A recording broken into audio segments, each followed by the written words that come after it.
morning. It's 3 minutes after 10 and you are listening to James O'Brien on LBC.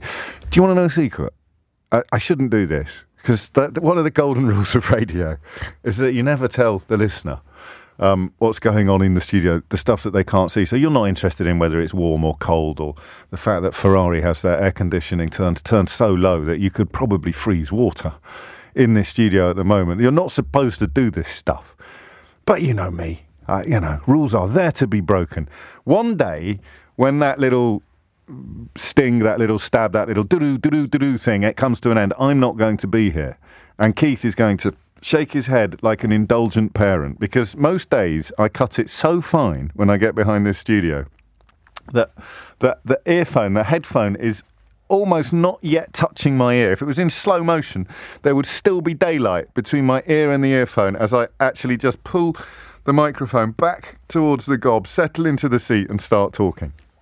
And I only mention this because I suspect you think I sound supremely relaxed about everything, and as if I've been waiting here, smoking a pipe with my feet up, just watching Nick come to the end of his programme before effortlessly segueing into my own. Oh, no.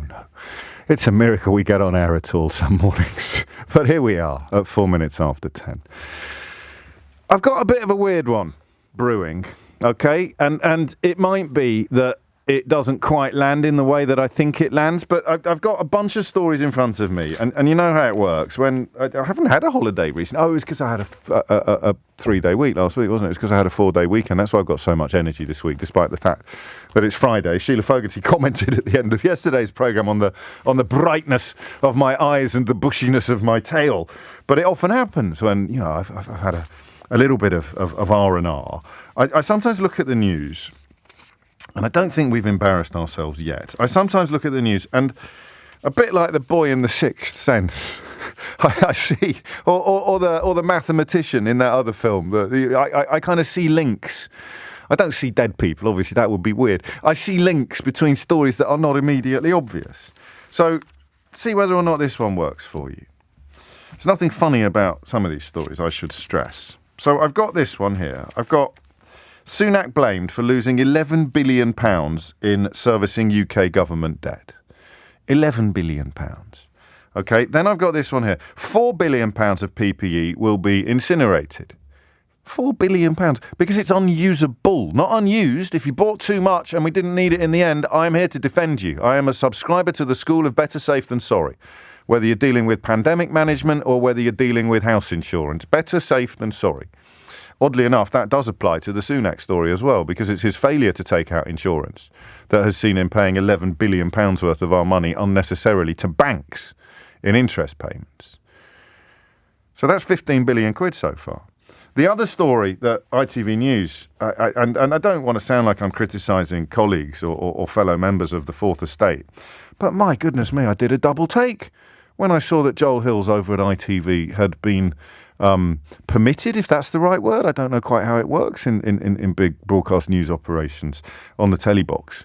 But he did a big, brilliant piece on how much money Brexit is costing the country. And this is essentially counting, not opinion, which obviously the BBC still, for reasons that I'm not entirely clear about, doesn't feel it can do. And also the Labour Party is still, I'm afraid, in many ways, fighting a little bit shy of telling the truth about these sort of issues. So that's 11 billion quid that Sunak has, I believe the phrase they use in such circles is spaffed up the wall of our money, because he didn't really do. People always say you can't be that rich unless you're really good with money. I'm not so sure it applies when it's other people's money that you're dealing with, rather than something on which you actually get a commission or from which you actually take a slice. The Centre for European Reform has undertaken research that shows that by the end of last year, the economy was about 5% smaller than it would have been if the UK had stayed in the single market. One way you can tell this is mad. Actually, I told you I was stringing too much together. I'm never going to be able to keep this up. One of these plates is going to stop spinning and smash to the floor shortly. There are 2 regions of the United Kingdom that are enjoying post-pandemic growth. And do you know which regions, what those regions are? One is London, because this is, of course, whether you like it or not, the engine room of the country. And the other one is Northern Ireland. Now, what could it be about Northern Ireland that explains why a historically quite poorly performing economic situation is now among the 2 best in the whole of the United Kingdom? Well, there's a clue here, because the Centre for European Reform figures show that by the end of last year, the economy was 5% smaller than it would have been. That's £31 billion. 31, I'll say it again, £31 billion. So what have we got there? We've got 3 stories, all of which have appeared in the last 24 hours, which show that the Prime Minister that gets all the big calls right, the government that is, moving effortlessly from unparalleled triumph to unparalleled triumph, 31, Keith, get the abacus out, will you? 31 plus 11 plus 5, 4, plus 4, that was close, 31 plus 11 plus 4 billion pounds is... Don't say it in my ear, Keith. People will hear. I'm pretending not to be able to add. I can add 31 and 4 and 11, mate. It's 11 to 12, isn't it? Everybody knows that. That is, by my reckoning, I have a degree from the London School of Economics, but not in maths. That is £46 billion. That's a 24-hour news cycle. Younger listeners may not be aware of the fact that Gordon Brown, in conjunction, when he was Chancellor of the Exchequer, arguably one of the best chancellors of the 20th century, when he joined other countries such as Switzerland, who know quite a lot about gold, and the Netherlands and I think France, in selling gold at a price that turned out to be the bottom of the market, commentators and politicians of a rather, shall we say, a rather processed pork-flavoured complexion had absolute hysterics and continue to do so. If you speak to an idiotic right-winger about Gordon Brown, they will often point to you that he sold gold at the bottom of the market. And therefore, by dint of not being clairvoyant or by not being psychic and doing something that many other economies in the world were also doing, including Switzerland, which is, of course, historically quite heavily associated with gold, it's apparently proof that he was some sort of ignoramus. A tiny fraction of the sum involved here. This is a 24-hour news cycle. The government that brought you Brexit, therefore, is responsible for a £31 billion loss. The government that handed out PPE contracts to cronies like they were going out of fashion are now setting fire to £4 billion worth of unusable kit. And the Chancellor, who's supposed to be a safe pair of hands, failed to take out insurance against rate rises on almost £900 billion in quantitative easing reserves. And economists today report, this is the National Institute of Economic and Social Research, the oldest non-partisan economic research institute in the UK, and they're non-partisan, so Nadine Dorries will probably be trying to close them down soon. They estimate that has lost us a cool £11 billion. We haven't even mentioned the world-beating track and trace system yet, have we? So what are the other 2 stories to which I am going to tie those 3?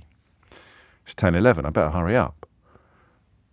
1.9 million children now need free school meals in this country. That figure is going up exponentially. It's a rise of 22.5% in the number of households the number of pupils that are on free school meals in England alone. I only have the data for England.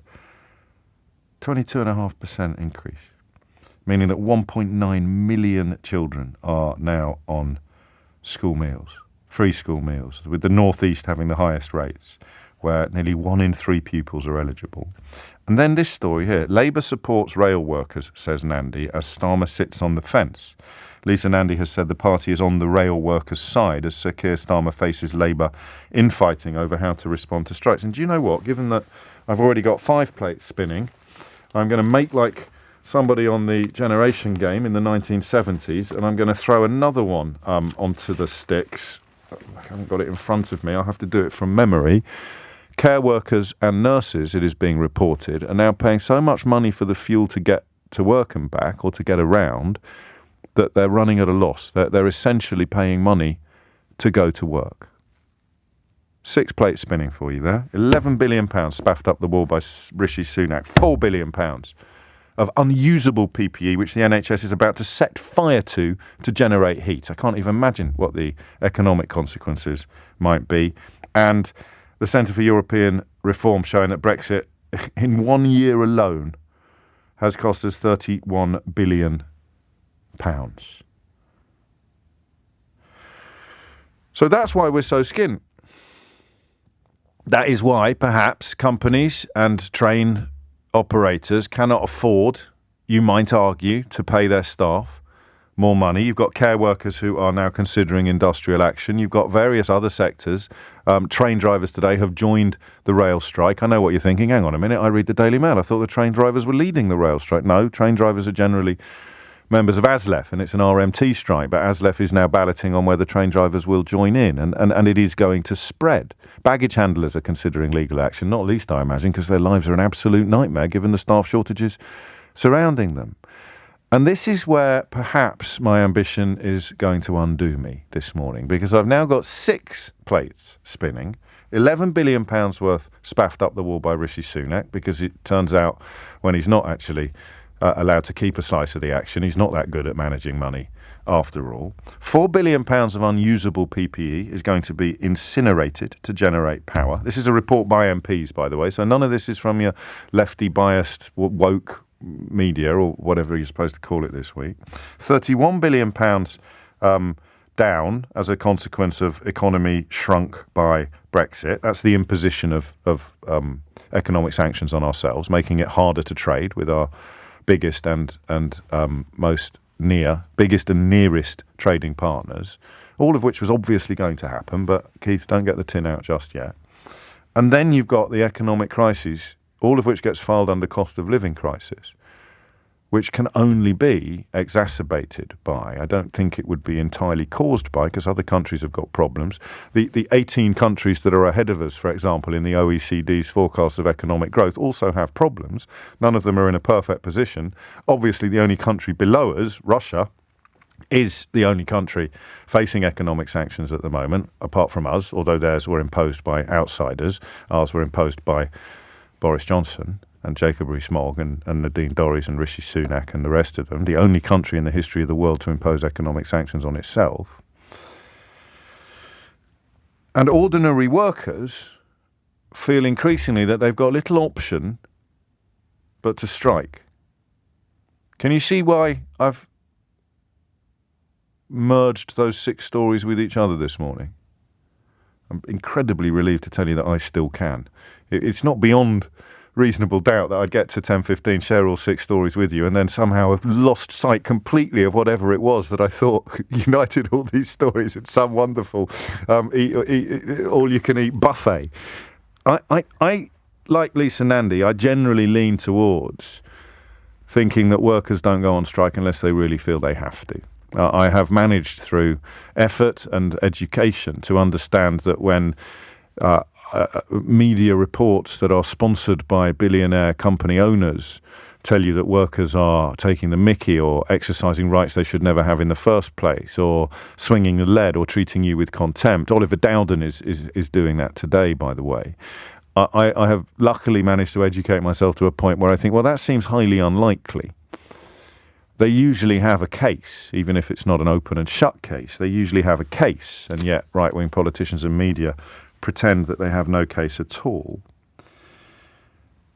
How are we going to marry those 6 stories together? Because if that economic picture is as bleak as the numbers tell us it is, £11 billion plus £4 billion plus £31 billion, it's a little bit simplistic, of course, because they're not sums of money that would otherwise be in the coffers of train companies or hospitals or whatever it may be.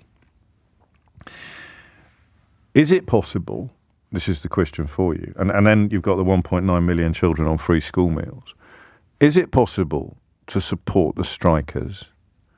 Is it responsible to support strikers when the economic picture, through no fault of the strikers, is so bleak? Do you see my problem? You see what I'm wrestling with here? Because you turn around and say, listen, we can't possibly afford to do this at this time. And it's entirely the government's fault. These 3 examples are entirely down to the government. This isn't to do with global trends or an international subprime crisis. The Conservatives successfully managed to pin an international economic disaster on Gordon Brown, but they were lying to you, just as they continue to lie to you about so many things. This is inarguably down to the people that bought the unusable PPE. It's inarguably down to the people that took us out of the single market without explaining what that would mean or denying the reality of what that would mean. And it is inarguably down to a Chancellor's failure to take out insurance against interest rate rises. So that right there is 46 billion quid that is categorically and indisputably covered in the fingerprints of Boris Johnson's Brexit government. But does that mean that the strikers should shut up and sit down? I don't know. The way into the conversation is this. Do you support the strikers? 0345 60973. Do you, like Lisa Nandy, consider them to be justified in their action? Biggest strike in more than 30 years, coming up over 3 days later this month. Likely perhaps to be joined by other sectors as well, not necessarily in support of the rail workers, but striking for their own reasons and their own grievances. Or can you dilute what would be your traditional support by looking at the absolute mess that the government have made? And that's exactly where my problem lies this morning. The government made the mess. Why the hell should nurses and carers and train drivers and railway maintenance workers clean it up? Right, that's it, okay? That's all I've got. I think that's quite a clever analysis of the bigger picture. It hasn't lent itself, as I near the end of this interminable introduction, it hasn't lent itself to a neat and easy question. So I trust you enough now to pick up the phone and call me and just discuss the issues I've just shared with you, to rake over the coals of the conversation I've now started. We have an entirely self-inflicted set of economic disasters in front of us in today's news alone. This is one news cycle, all right? 11 billion quid Rishi Sunak has wasted, £4 billion worth of unusable PPE, 31 billion pounds worth of economic damage done by leaving the single market. That's not an opinion, that's counting. They are all the consequences of the Conservative government. Ordinary workers prepare to go on strike to protect their terms and conditions. Can you see the problem? Can you justify telling them to sit down and shut up because the mess made by the people in charge is now so considerable? 0345 6060 973 is the number that you need. Come at it from any angle you please, and indeed apply a little bit of spin to any one of those 6 plates. But if you really fancy your chances this morning, come and have a go at all 6 of them. It's 20 minutes past 10.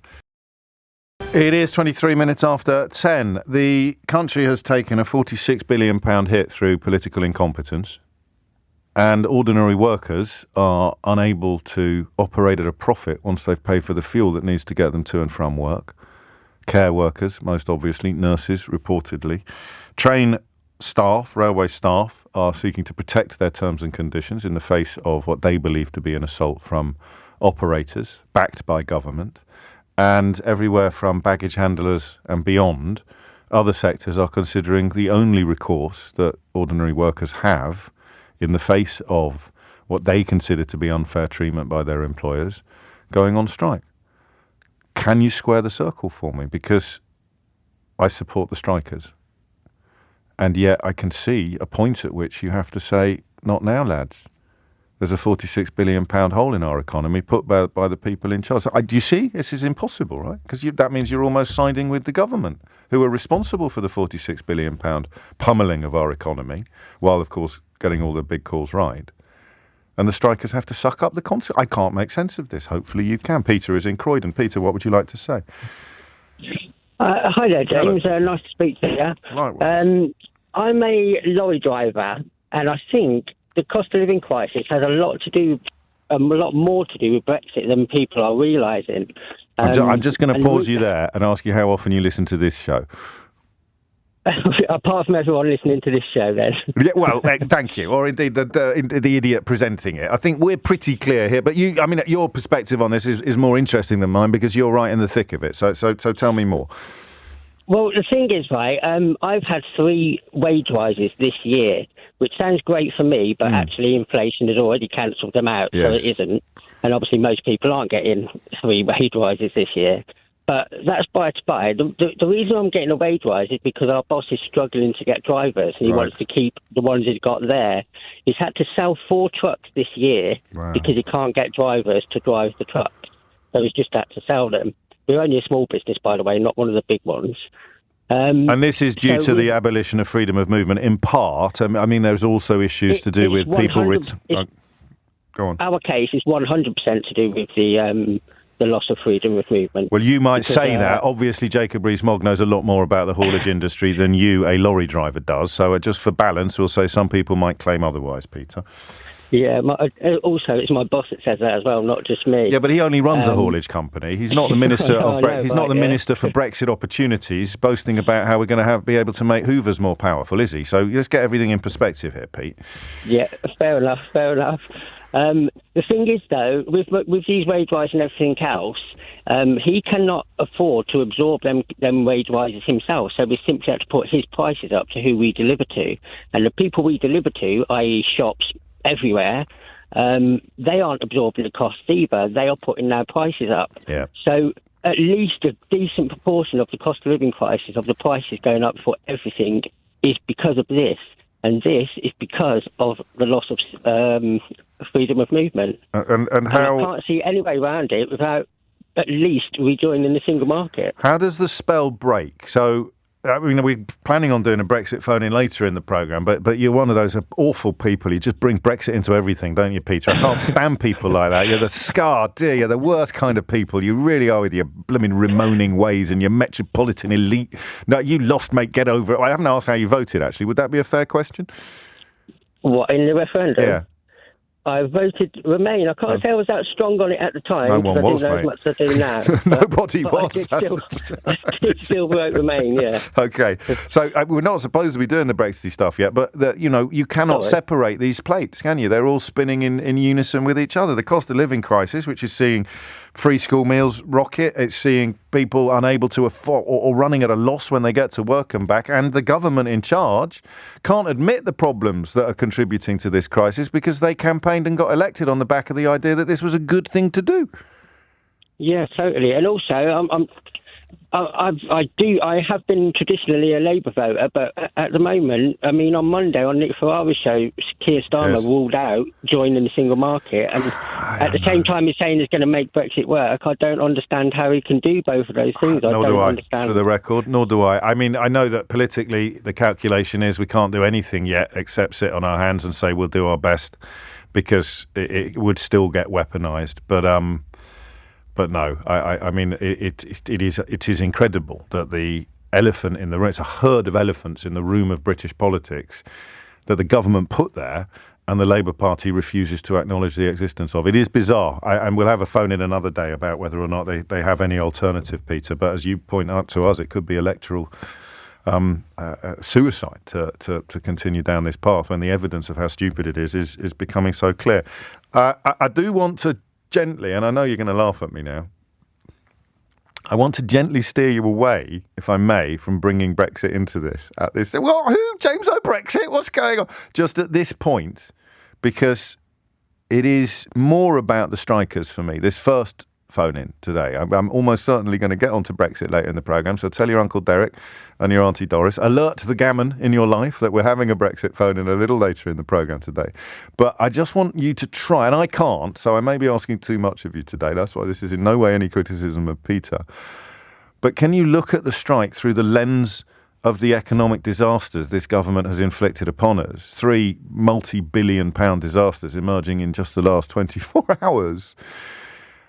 Can you look at the striking through the lens of the economic disasters inflicted upon us by the government and make sense of the support or otherwise of the strikes? That's for the real that's for the A stream listeners today, because I'm not in the A stream on that one. I can't quite do it. It doesn't feel right to me. And yet, what are you supposed to do? Tell the workers to suck it up because Rishi Sunak's lost £11 billion worth of money?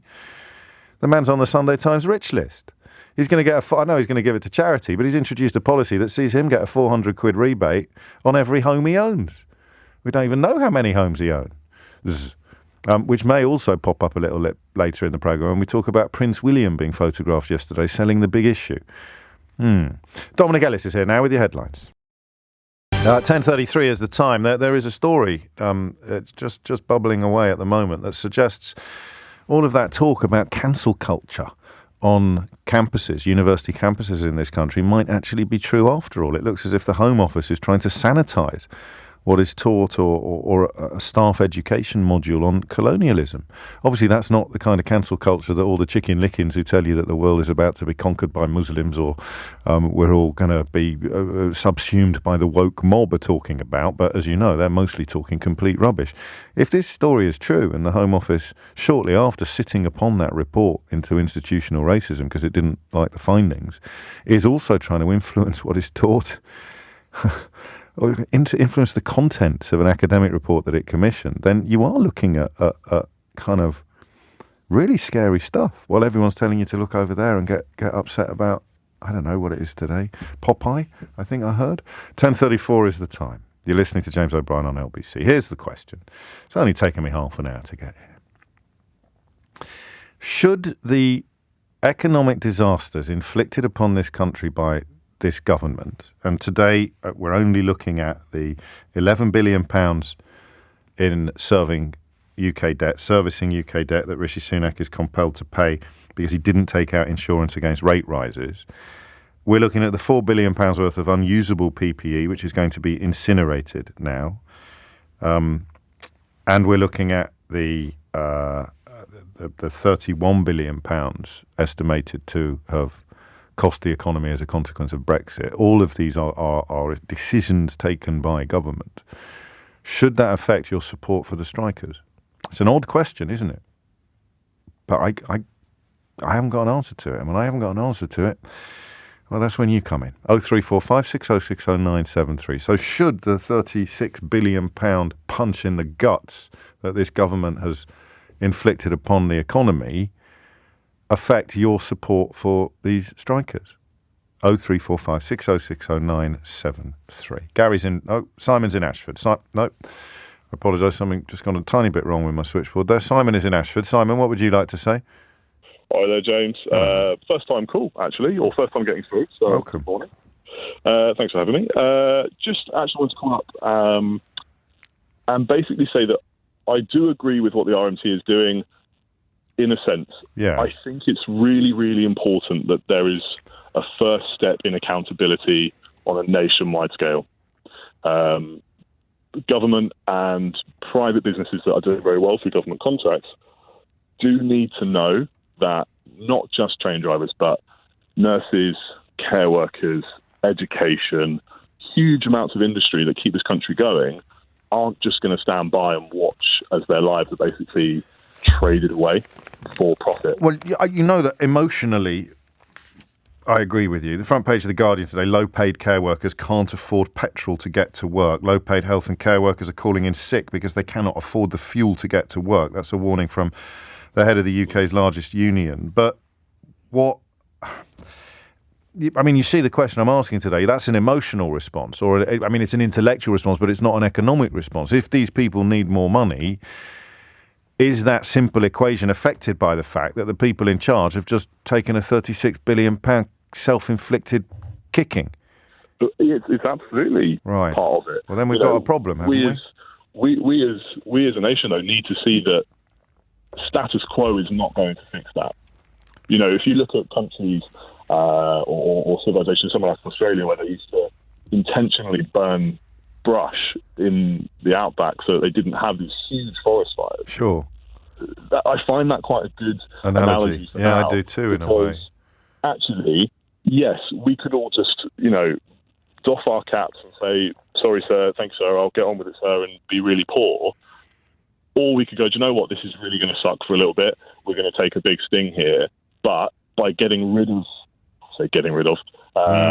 bloody nosing the government and its private businesses and making them realise that they can't just consistently drive profits at the expense of 60 million people.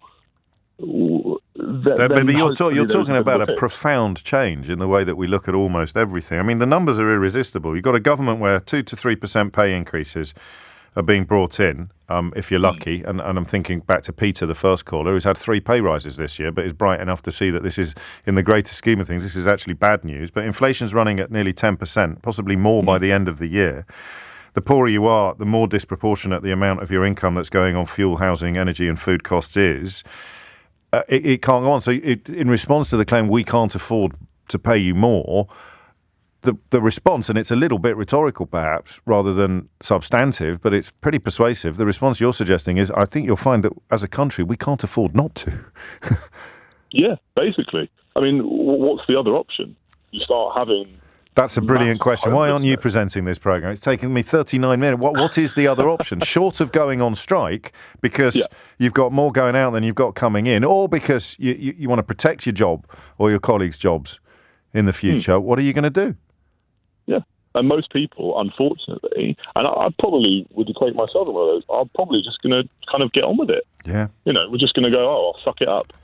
Suck it up, he said, just to be clear. Yes. Yeah, I did with an S. No, I know. I had a little bit of a... If I had a wobble then, I got headphones on. Goodness knows what it was like if you're driving around the M25 at the moment.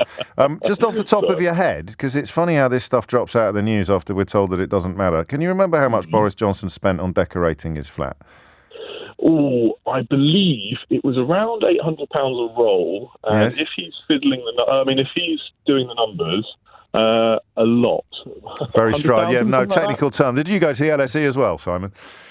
I didn't. Very technical term there, Simon and I mean, for people who are not as good as us at this kind of stuff, a lot is about £88,000, of which I think he managed to get a 30 grand publicly funded allowance, and then he tried to sort of raise the rest on the quiet from a donor, didn't he? 88 grand on decorating. Just think about that, because they told you to forget about that, just like they told you to forget about the partying and the vomit and the cake and the champagne and whatever it was. Oh no, everyone's moved on from that, it's just fluff.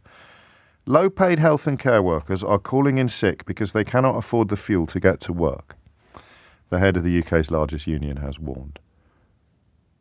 And then this, £88,000 worth of decoration shortly after moving into Downing Street, and it has not been refuted. Although apart from Simon Walters writing in the Times and me repeating it on this programme, I haven't seen this story picked up anywhere else. It was Simon's story, by the way, not mine. It hasn't been refuted that they've also hired 4 extra servants at Chequers to cope with the demands of Boris Johnson and his current wife. So you've got 4 new servants at Chequers after even David Cameron recognised the importance of cutting down on staffing costs. You've got 88 grand's worth of decoration. And you've got low-paid health and care workers calling in sick because they cannot afford the fuel to get to work. Doff that cap, dudes. Tug that forelock, seriously, because if you don't, well, I don't know how you're going to get through the day. You put this lot in power. And look what they've done to us. Look what they've done to you, while hiring extra servants on the taxpayer's purse. 10:41 is the time. Gary is in Reading. Gary, what made you pick up the phone? Morning, James. I absolutely feel honoured to be on your programme. Oh, that's very kind. I'm honoured to have you here, mate. Thank you very much. I was on my way home last night, and I just sort of butted in on the conversation that 2 train workers were having on the train. Oh, yeah. And I actually said to one of the drivers, I'm glad you're going on strike. Why I said that? I would like a general strike, to be honest. I'd like to see this government toppled by the working population of this country, because they are so corrupt that it's unbelievable. I haven't ever in my lifetime come across a government that can make the news other than Donald Trump every day of the week. It's just embarrassing. Well, it makes some news. It doesn't make the news everywhere. I mean, and of course there is a constant effort coming from the best-selling newspaper in the country on occasion to tell you, don't look over here, don't look over here, look over there, look over there, don't talk about this, it's time to move on, it's all fluff. But, I mean, that's powerful words. Let me rudely steer you to the difficult question I'm asking this morning, which is whether or not your support for even a general strike should in some way be compromised by the knowledge that the economy is in such a parlous state. Albeit the fault of the people in charge that the economy is in such a parlous state, it is still relevant. It doesn't cease to be relevant just because they did it, does it? Well, it does, because I just can't see a way out of this mess that we're in. It's as I said, I think it's such a pickle that, something absolutely immense needs to happen to get the message across, because it just seems every time that you think, well, something's going to change. Yes. We have a pandemic. We see it like a little change for a little while. Some good things happen, some more humanity. And what happens afterwards, it just reverts to type. And you get a story about how in a country where millions of people are struggling to buy food, Boris Johnson is going to help them buy a house. You're making me laugh. Well, I'm sorry. You have to laugh, Gary. If you didn't laugh, what would you do? Thank you, mate. And that is a fairly accurate description of the nonsense that he came out with yesterday. Low-paid care workers can't afford petrol to get to work, while the Prime Minister has £88,000 worth of interior decoration on his walls, and even invited the interior decorator, or his wife invited the interior decorator to the party for which they received fines for acting unlawfully. Yeah, but don't look over here. Look over there, where Rishi Sunak has just thrown 11 billion quid's worth of our money under a bus by being fiscally incompetent. And then you got the £4 billion worth of unusable PPE. Bella Gonchorowicz, who you met actually when she came in to tell us about her book, we met on this programme when she repurposed her design workshop. She's a fashion designer. She repurposed it to make PPE in 2020, and she reports today that getting the right fabric was the biggest challenge. More than once, fabrics that didn't pass the lab tests at NHS trusts were, however, deemed government-approved by suppliers. And she's referring to the story today about stuff being torched, including gloves, billions of gloves. Did I read that correctly? Is it billions? Can it be billions? How many gloves? Officials spent 3.5 billion gloves. One contract for 3.5 billion gloves was even with a manufacturer accused of modern slavery, the Commons Public Accounts Committee said. It's 10:45. 10:49 is the time. I wonder whether we should actually do a more traditional radio phone-in about the £4 billion worth of unusable PPE. Does anyone want to have a go at explaining to us how that could possibly have happened? Unusable. Small companies or individual and sometimes volunteer operations were having a hell of a time even getting someone at the other end to pick up the phone when they were offering to help. And yet it would appear that the companies that somehow ended up with multi-million pound contracts were selling all sorts of tat. I remember when that truckload arrived from Turkey that we were all waiting for. Do you remember that? It was, it's great, there's this big truckload coming, there's a big plane coming in from Turkey. And it got here, and within a couple of days, it turned out that we'd been doing a deal with Del Boy Trotter's Turkish cousin. And we had completely unusable PPE. I guess the sense of emergency and urgency that we were caught up in at the time may have let these people off the hook. But if it was so bad that we're now reduced to setting fire to it because it was, is, and always will be unusable, I mean, that is actually incredible.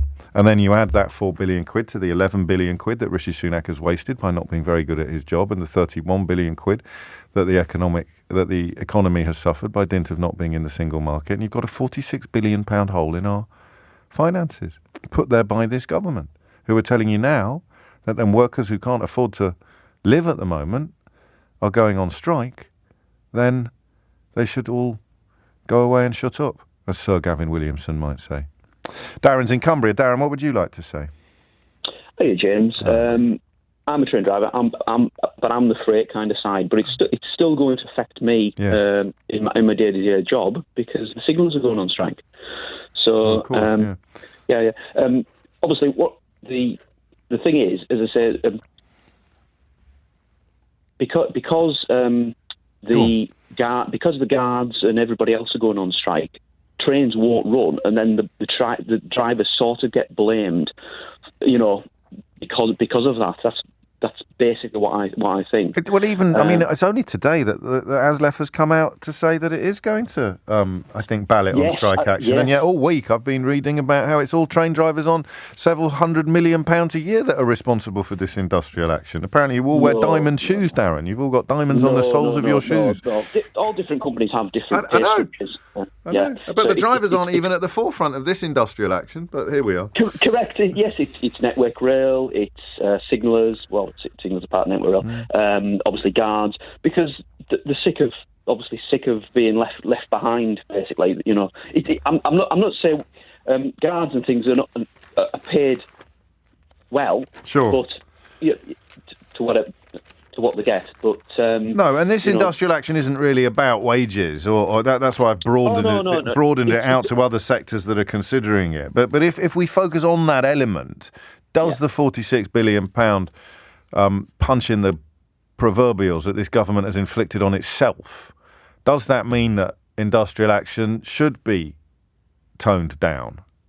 No, I don't think so. I honestly don't think so. No. It's because people are going to lose their jobs over this. That's the other side of it. It's not down to money; it's down to people losing their jobs. From a network rail point of view, safety point of view, tracks won't get checked. You'll have incidences like Lamrig, where one of the pendolino came off the track, and that was down to maintenance. So if you're cutting back and getting rid of people, things aren't going to get checked, and then you'll have serious incidents from that. But as I said, drivers, it's not all down to the drivers. No. Like we haven't gone on strike, but it will affect food, because obviously I move freight about. So all these box trains that you see, all the big container trains, they contain all your things for Tesco's, Sainsbury's, whatever, going up and down the country. And so that's going to be hit as well. So we're all going to. It's going to for 4 days. You're basically saying the week. Yeah. It will affect the whole week because how they've done it. But I have sympathy for them. Basically, if ASLEF said go out on strike, we would have to go out on strike. But it's not going to affect my company as at the moment. No, I see it. And I mean, in a way, when you talk about the possibility of job losses, you realise that actually the cost of living crisis, the economic situation, would be seen as a reason to fight tooth and nail to hold on to your job, wouldn't it? Rather than take your chances on unemployment benefit. And when you talk about safety, I struggle. I struggle to believe that there could be a political drive towards making us less safe. I'm very naive sometimes, Darren. I really think that because, of course, it saves money. That's the whole point. And then you read these ludicrous 9 Brexit opportunities that Rees-Mogg has supposedly identified after asking the country to do his job for him. And one of them is reduce requirements for business to conduct fixed wire testing and portable appliance testing, which everybody who knows anything about the industry told us last week, I think last Friday actually, when we talked about this. No, it must have been the Friday before, this ludicrous proposal. It is, I mean, almost literally boasting about making things less safe. Who wouldn't want electrical appliances tested less often? It's nuts, right? So when I read things like that they're prepared to say out loud, I find it easier than I used to do to believe the picture you paint. Yeah, I can understand that. You know the old adage, too many chiefs, not enough Indians. That sort of springs to mind.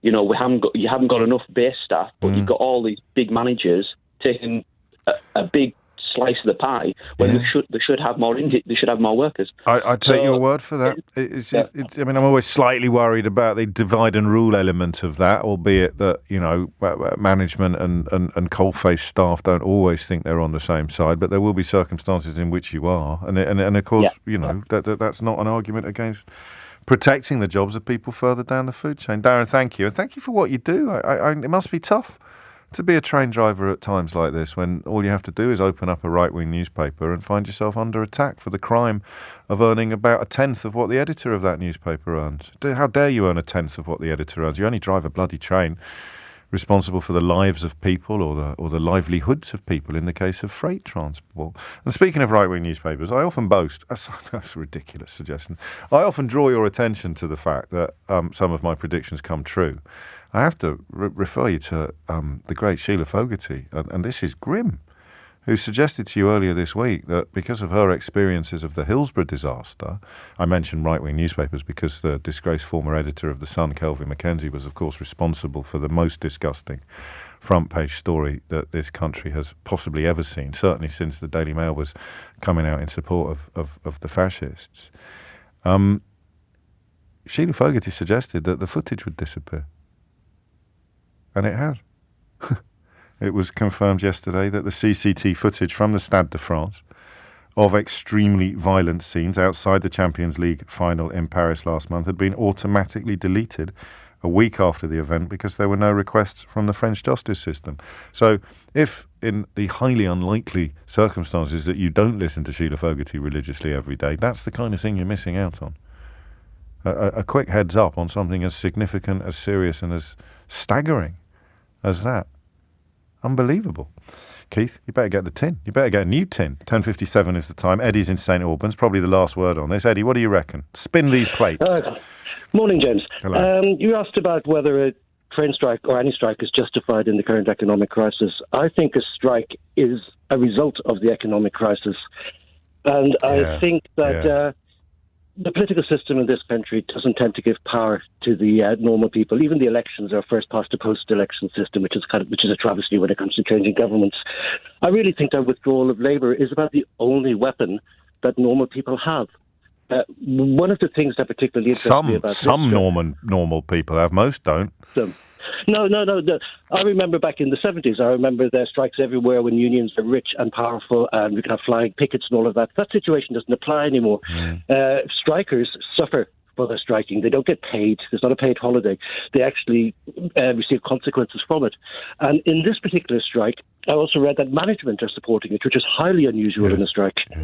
I really think that this economic crisis has caused direct personal impacts on people. It's not some kind of vague system that's affecting the country generally, but not personally. It's affecting the cost of electricity. It's affecting the cost of bread. I go to the supermarket. I see prices have gone up by 50p, 60p per item over the last 3 or 4 weeks. This is having a direct impact on people. I don't. Where does it end, Eddie? Where does it end? I have no idea. Nor do One of the things that I've noticed over the past, say, 70 years or so of British political history is that things tend to build up to a crisis, then they fall apart, and then something else comes along. We had the 60s, the boom of the 60s, ending in the 70s. And Johnson's modus operandi is to hang in there until something else comes along in the hope that it will distract everybody from what's in the rearview mirror. We know that as well, don't we? Yeah, it's a classic sign of a decaying government that's been in power for too long. The same thing happened under Thatcher's government.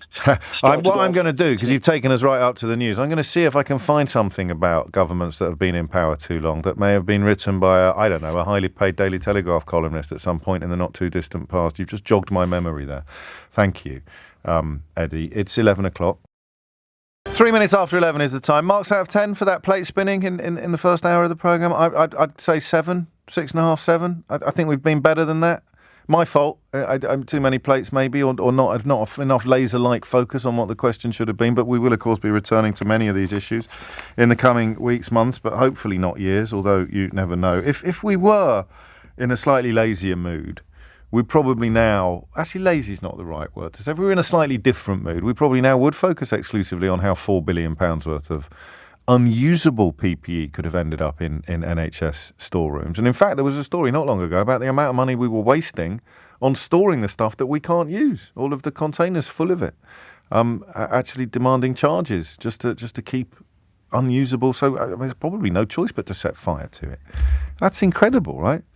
In fact, the more I talk about why we're not going to talk about it, the more I wonder whether we should actually be talking about it. But I really want to talk about something else. And I'm just going to tell you what the story is. Then I'm going to sort of clumsily meander through my own thoughts on the subject. And then I'm going to open up the phone lines. In fact, no, I'm going to open up the phone lines now. All right? 0345 6060 973 is the number you need. Because Prince William yesterday was selling the big issue on the streets of London. And I don't know quite what to make of that. I'm not going to lie to you. My initial reaction was a little bit knee-jerk. It was a little bit like all those idiots who said that you're not allowed to think that the United Kingdom, as the 5th largest economy in the world, and of course an enthusiastic participant in many Middle Eastern wars, should bear some responsibility for refugees fleeing from those wars. You're not allowed to say that unless you've got an entire family in your own spare bedroom. Then, of course, the Ukrainian refugee scheme came along. It turned out loads of us were prepared to offer a place to people fleeing war, and the government was completely incapable and unprepared to actually facilitate the entire process. So I found myself being on the wrong side of that one initially, because my initial thought, phone lines are open, 0345 6060 973, one of the simplest questions I'll ever ask you. Prince William was out selling the big issue yesterday. What do you think about that then? We never do that, do we, as a call to arms? We never go in on it. What do you think about that then? But that's what I want you to do. What do you think about that then? If you've been homeless, if you work with the homeless, if you're involved with the big issue, I guess your contributions might be slightly more pertinent than mine or anybody else's. But everybody is welcome on this one. 0345 6060 973 is the number that you need. Prince William out selling the big issue, incognito, The story has genuinely only come out because he took a variety of selfies with a variety of customers.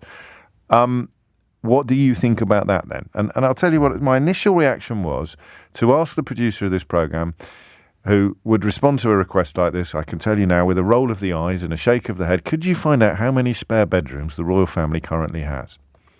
What do you think? Is that a fair response? 0345 606 0973, because I suspect that it might not be. But it still sits very uncomfortably with me for some reason, and I suppose in a way I'm hoping that you will tell me today that that is not fair. He was first taken to a homeless shelter by his mother Diana, the Princess of Wales, at the age of 11. I think a lot of those interventions from his late mother were clearly designed to teach Harry and his big brother the importance of recognising their own existence was very gilded. For all its privations and problems, the privilege is off the scale. There is an argument, I suppose, that the palace wished that Harry hadn't learnt that lesson quite so well. He certainly seems, from some corners, to have learnt it better than his brother. But here he is today, two or three decades later, wearing the full big issue bib and hat, and of course that makes him unrecognisable initially. You would do a double take here because the eye tells the brain there's a bloke selling the big issue. The eye doesn't tell the brain that's Prince William over there. But he took to the streets in Westminster in central London. I could easily have walked past him myself, actually, after the show yesterday. He had a badge, a standard issue badge with his photograph on it, a date of issue and the slogan, "A hand up, not a handout." Many who strolled past mistook him for another street vendor, but his identity was soon discovered. It was the caretaker of a building on the street who doesn't want to be identified and simply said the Duke was just a warm person. He's extremely nice.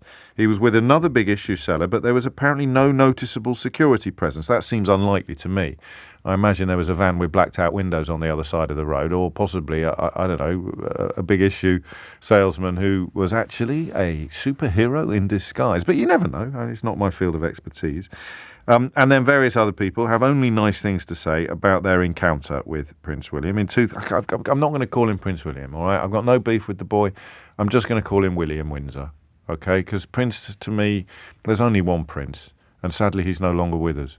But the time I saw him at Main Road, particularly when he played Nothing Compares to You on a white piano without any backing music at all, that was a moment of such magic and majesty that I feel I'm almost doing Prince a disservice by using the same title to describe a future king. Oh, I've done it again, king. He took over as patron of Centrepoint in 2005. 2009, he slept on the streets of London for a night to understand the challenges that homeless young people face. So genuinely, I don't want to have a row today. It's Friday, and sometimes I fear that the royal family are going to become a new front in the culture wars. I find a lot of it ridiculous. I find a lot of the pageantry ridiculous, not on a personal level, except obviously with Andrew Windsor, but on a public level, I just find it absurd. And a cost of living crisis exacerbates the absurdity to a ludicrous degree. If you think it's bad that Boris Johnson is spending 88 grand decorating his flat when people are using food banks in this country, how the hell do you square a royal family with the current cost of living crisis? But that perhaps is a conversation for a different day. I'm just acknowledging that it's probably going to underpin some of the contributions that we are having. What was the point of this, in your view? And you can come at this from a positive or a negative perspective. What was the point of this? And is it fair to wonder how many spare bedrooms the royal family would have if you were to tot up all of their residences and all of the routinely unoccupied bedchambers? I think it probably is reasonable. Actually, I don't know. I'm not crass. Why don't they shut Balmoral and turn it into a homeless shelter? I mean, that does sound a bit stupid. But they don't just have a lot of homes like Rishi Sunak. They've got a lot of castles. They've started charging for parking at Sandringham recently, which I'm particularly perturbed about. They've got a lot of castles. And he's out flogging magazines designed to help the homeless or to help the formerly homeless who are currently in the business of building their life back up. I shall ask my mate Kevin, who sells the big issue down by the Oscar Wilde statue opposite Charing Cross Station, just south of Leicester Square shortly, what he thinks about it all. We normally have a bit of a catch-up on Friday, so I shall ask Kevin what he thinks about this. I probably should have asked him before, but I didn't know this was going to be in the news today. What do you make of it all? It just doesn't quite sit right with me. But on the other hand, I'm turning into a BBC presenter. On the other hand, doing this is surely better than doing nothing. Doing this is surely better than, walking past homeless people without acknowledging their existence in any way, shape or form. If he's got to do something, surely something is better than nothing. I do not know. 0345 6060973 is the number that you need. Now, regular listeners, very regular listeners to this programme may know which anecdote I'm about to pull out of the bag now, but I bet a lot of you don't, because it's going back quite a long way. Do you know? Keith, do you know what anecdote I'm going to put? I don't think you know this, mate. Keith, do you know this? Theo? Is Theo around? Does he? I used to sell the Big Issue. Well, I mean, that sounds a little wrong. I need to rephrase that slightly. I, too, like Prince William, once spent an afternoon selling the Big Issue. I did it up by Covent Garden. And 12 minutes after 11 is the time. I think I've told you this before. If I haven't, I should have done. I have never felt, well, actually, until I became the father of teenage girls, I had never felt more invisible in my life than when I tried to sell the Big Issue in Covent Garden. Now, I'm very lucky, and I always enjoy it. These days, often people will stop me in the street to say hello or to ask for a selfie. It was before that period. It was in a period where that would happen a couple, 3 or 4 times a year, as opposed to some days 3 or 4 times a day now. So it was a very different proposition from what it would be like now. Probably 10 years ago, maybe. And I have never been so invisible in my life. I'd even talked about it on the radio, so I guaranteed that a few people, including a window cleaner who came all the way over from Richmond, I think, for which I'll always be grateful, a few people did make the effort to come and see me and find me. But for a significant part of the afternoon, I was standing there saying to people, can I interest you in a Big Issue? Would you like to buy the Big Issue? Big Issue, Big Issue. And it's not until you're in that sort of scenario that you realise how utterly heartbreaking is the wrong word, soul-destroying it is to be invisible. Now, you can't always buy a copy of the Big Issue, but you can always at least acknowledge the existence of the person who is trying to sell it to you. And listen, I'm not being all holier than thou. I catch myself sometimes walking past. There's a fella on Waterloo Bridge, if I come into work that way. There's so many people marching past him that you think, well, I don't need to nod and say hello. And you're suddenly halfway over the bridge and you think, you've gone backwards. You've done that thing again. Another pal of mine, Lawrence, who's outside Marks and Spencer's on Chiswick High Road. I mean, stopping for a chat with him is a genuine pleasure. Same with Kevin. There used to be a lad outside the Royal Opera House in Covent Garden called Aaron, who really got himself sorted. I remember the morning I saw him after someone had woken him up in the subway down by Tower Bridge by pouring a tin of lager over his head. And if I tell you that was the only time I ever saw him close to tears, that was he was so upbeat and so optimistic. He'd moved down from Blackpool for work. It hadn't worked out. He ended up on the streets. He was determined to bounce back. Even when he had a broken foot and he was selling the Big Issue on crutches, he was determined to bounce back. But the morning after, he got some scrote emptied a tin of lager over his head while he was asleep in his sleeping bag. So you've got to get the bag clean, you've got to get your hair clean, you've got to get all of that. Does Prince William make the blindest bit of difference to that by doing what he did? I don't know that I did, except I'm now in a position to tell you the stories that I've just told you and to share with you the experience of selling it, which he's not going to be able to do. I don't know. Let's just have a nice chat about it. That's all. 0345 606 0973 is the number you need. It's 11:15. 17 minutes after 11 is the time. This from Chris. For me, the key question here, James, is what has it achieved? People know all about homelessness. Everyone in that street knows all about the Big Issue. The reality is it's achieved absolutely nothing. Zip. Apart from perhaps improving the PR of William and the firm. That's quite cynical, Chris. But, of course, that doesn't necessarily mean it's not true. Jas is in Newham. Jas, what do you reckon? Hi, James. Hello, mate. Yeah, I was also slightly taken back when I saw the pictures of Prince William doing what he's doing. So my take on this is I've had lots of conversations, as lots of people have, over the Jubilee celebrations and about the Queen, etc. And the summary I've come to from speaking to my friends and family is that when the Queen passes, God bless her, when she passes away, and I hope it isn't soon, I hope she lives. Of course, mate, I understand. I genuinely believe that with the circles I roll in, the royal family would sort of die there. The popularity would also die there. So this is a way of keeping them relevant. This is, for me, I'm a bit cynical as well. This is a firm at work. This is a firm's hand at work, in my opinion. And the fact that he was just happened to be spotted, of course he would have been spotted. It's Prince William, for God's sake. Someone will recognise him. Yes. Someone will spot him. And someone will put a post. But that's fine. That doesn't undermine if there are. No. So let's play a game, all right? I will be Prince William. Yeah. And you will be the firm, and you've come to me and you said, I've had I don't know what they call him, your Bill or your Royal Highness, your Great Eminence. You come to me and say, I've had a wonderful idea, and I say, why are we doing it? What do you say back to me? That is a great question to ask, and from my opinion, and for my response would be is we need you to be at the coalface and to seem as if you are understanding of issues that are going on and real sort of key issues like homelessness is a major issue. And that is a major issue, and not in all circles. It bothers lots of, say, people in my generation and below my generation more so. Like, we don't refer to them as the T word as back in the day. They're homeless people, and I still hear that T word being used for homeless people by the old generation. So we sort of have more empathy in that way. So it's a way of relating to us, because we need to segment him somewhere within the population. So he's not segmented in the upper age limit, because that's what the Queen has got the monopoly on that, and monopoly on many other areas. So he needs to sort of get the up and coming and be relevant with them.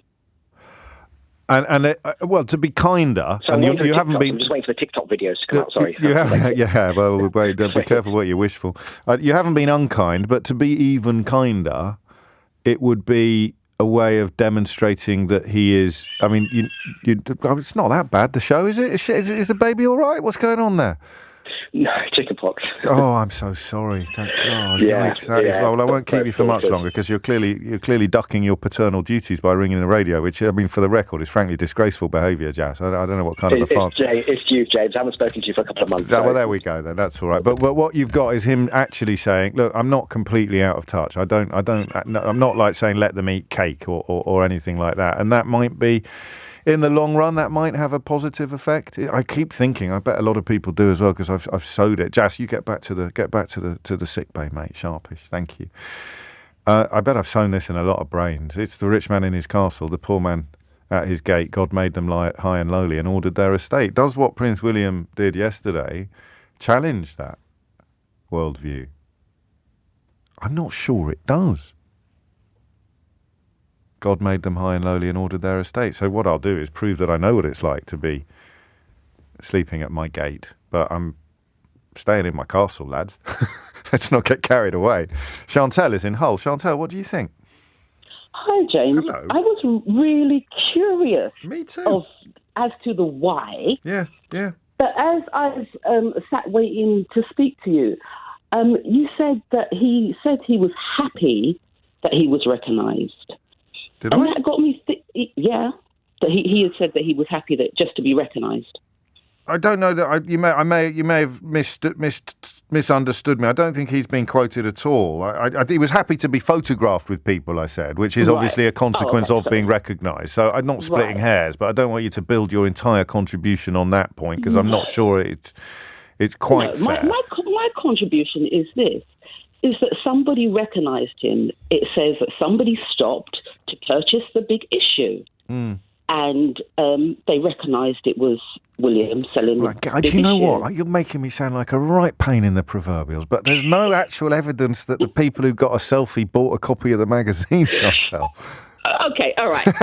This is ridiculous.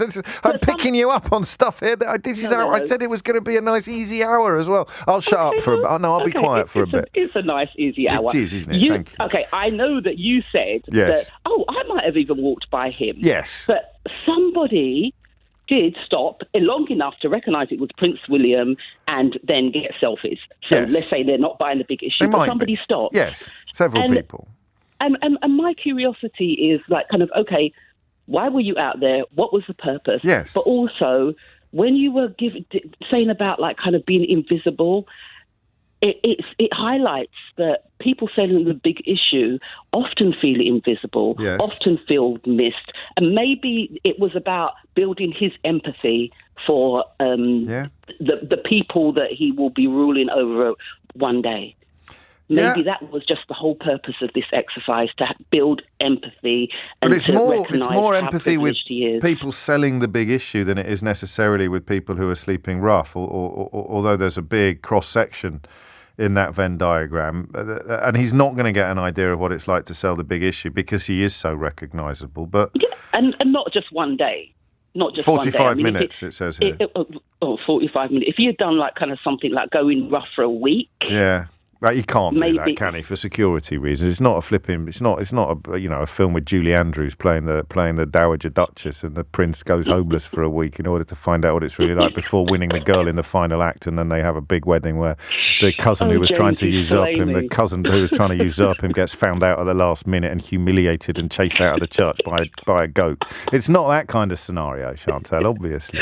No, it's not. But he could try that, like kind of some prosthetics, like make him totally disguisable. They do it in other places, so he could do that and like go rough for a week, see what it's really like. Yeah, but then again, we're talking about the big issue. Will everyone listening to this programme today be a little bit more respectful, perhaps, to the big issue, the next big issue vendor they see? I hope so. And whether that's because of what I've said or because of what Prince William has done, or more likely a combination of both, that would only be a good thing. So I think, I want to lean more towards Chantal on the better than nothing argument, but the why of it, helping him conjure up empathy, it's a bit weak on the grounds that he should have it already. And that is, of course, why his mother took him to homeless shelters when he was 11. Does anyone want to have a swing at me? Only specifically on this issue. Keith, put your hand down. On the question of whether it's relevant that the royal family probably have hundreds of spare bedrooms between them, don't they? That's probably not even an exaggeration. I don't know the last time you went past Buckingham Palace or Sandringham or Balmoral. And Buckingham Palace in particular, these are not small buildings. Is it relevant? Expressing concern for the homeless when you have several hundred spare bedrooms in your immediate family? 03456. I don't know. I keep saying the number. The phone line's a chock-a-blocker. But if you do get through on that particular line, you may be allowed to jump the queue. Drew's in Manchester. Drew, what do you think? Yeah, hi. Good morning, James. Thanks for having me on. You're very welcome. Hello there. Hi. I'm just making reference to what you were talking about 5 or so minutes ago regarding the way you were made to feel in that self-same situation.